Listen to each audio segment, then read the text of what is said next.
Good evening दोस्तों। मैं assistant professor are के विश्वा और आप देख रहे हैं केएमटी टीचर क्लासेस।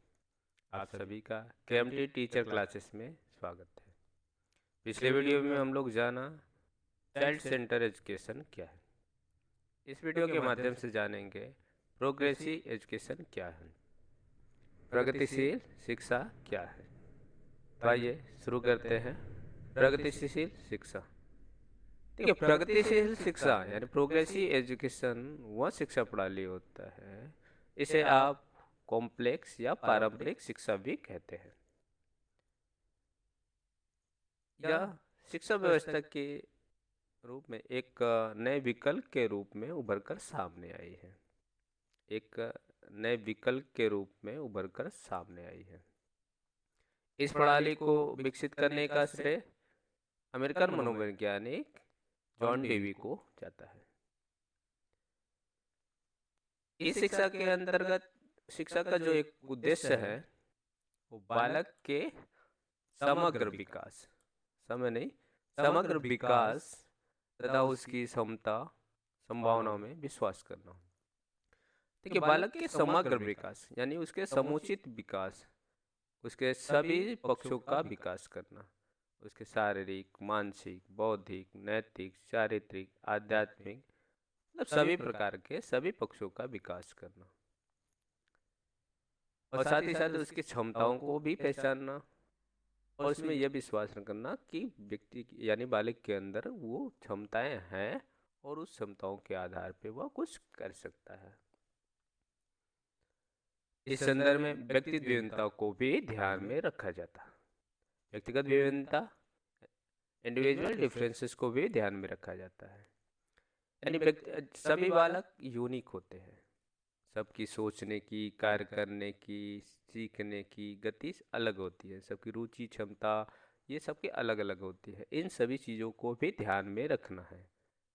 इन सभी चीज़ों को जब एक शिक्षक ध्यान में रखता है और उसी प्रकार से शिक्षण करता है तो वो बालक अपने सीखने की गति में तीव्रता से सीखता है और उस बालक का सर्वोत्तम विकास हो सकता है। देखिए, जब शिक्षक व्यक्तिगत विभिन्नताओं को ध्यान में रखेगा और ध्यान में रखते हुए अपने शिक्षण विधियों को या शिक्षण कार्यों को करेगा तो कोई ऐसा बालक नहीं रह पाएगा जिसका विकास ना हो सके, ताकि विकास की गति में कोई भी बालक पीछे न रह जाए। इस शिक्षा के अंतर्गत विभिन्न प्रकार के विधियों का भी प्रयोग किया जाता है, जैसे परियोजना विधि, समस्या समाधान विधि, क्रियाकलाप विधि इत्यादि। तो प्रगतिशील शिक्षा आधुनिक शिक्षा पद्धति का आधुनिक शिक्षा पद्धति आधुनिक शिक्षा पद्धति पर आधारित है और इस शिक्षा पद्धति को विकसित करने का श्रेय किसको जाता है? जॉन डेवी को। यानी जॉन डेवी प्रगतिशील शिक्षा के जनक माने जाते हैं। क्लियर है यहाँ पे? यहाँ तक सभी को क्लियर है? देखिए, प्रगतिशील शिक्षा के विभिन्न प्रकार समझते हैं कि प्रगतिशील शिक्षा के विभिन्न प्रकार क्या है। देखिए, मॉन्टेसरी शिक्षा पद्धति, मॉन्टेसरी शिक्षा पद्धति जो मारिया मॉन्टेसरी के नाम पे इस शिक्षा पद्धति का नाम पड़ा है। वो इटालियन एक डॉक्टर थी जो शिक्षाविद मारिया मॉन्टेसरी द्वारा इस शिक्षा प्रणाली के नींव रखी गई। इसके अंतर्गत बच्चों का विश्लेषण किया जाता है और साथ ही साथ उसका सुपरविजन भी किया जाता है।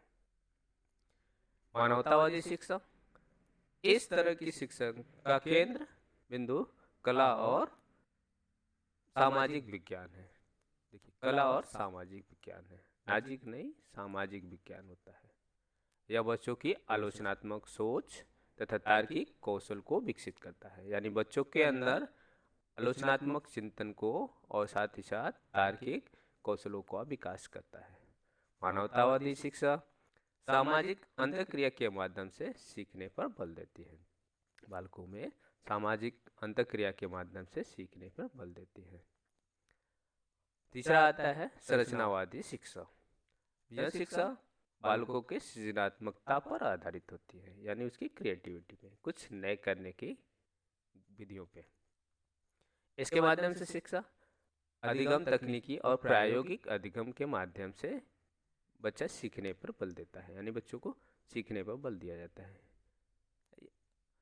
जो इसमें कुछ तकनीकी का प्रयोग करता है, तकनीकी और प्रायोगिक दोनों तरीके से वो करके सीखता है, यानी कुछ नया करता है, कुछ अलग करता है।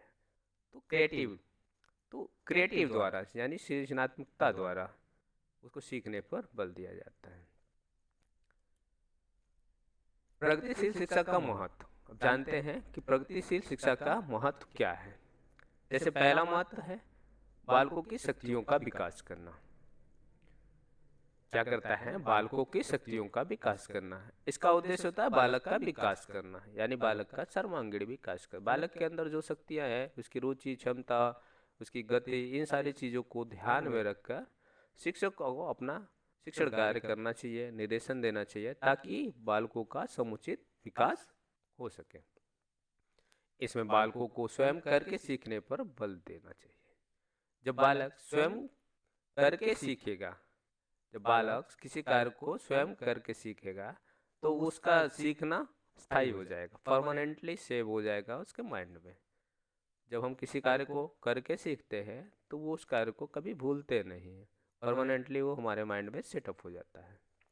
दूसरा आता है सामाजिक विकास का सिद्धांत या सामाजिक विकास का अवसर, यानी कि सामाजिक विकास के लिए अधिक से अधिक अवसर देना चाहिए बालकों को, ताकि उसका सोशल डेवलपमेंट हो सके। देखिए, शिक्षा में बालक के लिए नहीं, देखिए शिक्षा बालक के लिए नहीं, बल्कि बालक शिक्षा के लिए है।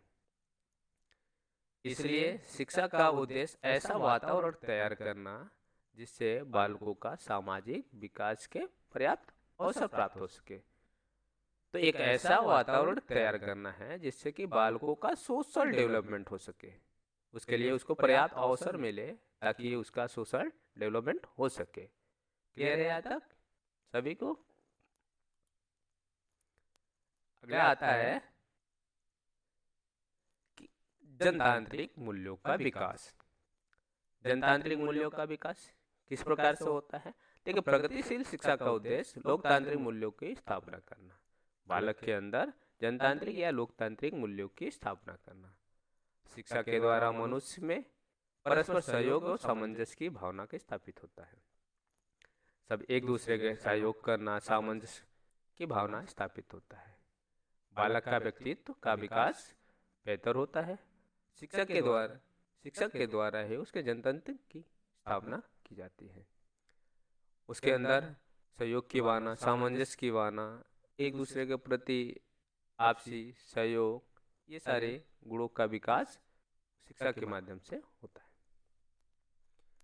अगला आता है कि अनुशासन का विकास, यानी बालक के अंदर अनुशासन डेवलपमेंट करना। प्रगतिशील शिक्षा के द्वारा अनुशासन बनाए रखने के लिए बालकों को स्वाभाविक प्रवृत्तियों को दबाना नहीं चाहिए। देखिए, प्रगतिशील शिक्षा कहता है कि बालक के अंदर की जो स्वाभाविक प्रवृत्तियां हैं उसको दबाना नहीं चाहिए, उसका विकास करना चाहिए। उसका इस तरह से विकास किया जाए ताकि वो स्वयं में अनुशासित हो सके। अगर बालक के अंदर की शक्तियों को हम दबाएंगे तो उन शक्तियों का ह्रास हो जाएगा। तो प्रगतिशील शिक्षा उन शक्तियों को दबाने के पक्ष में नहीं है, उन शक्तियों को विकास करना है। विद्यालय में एक समान उद्देश्य लेकर, जैसे सामाजिक, नैतिक, बौद्धिक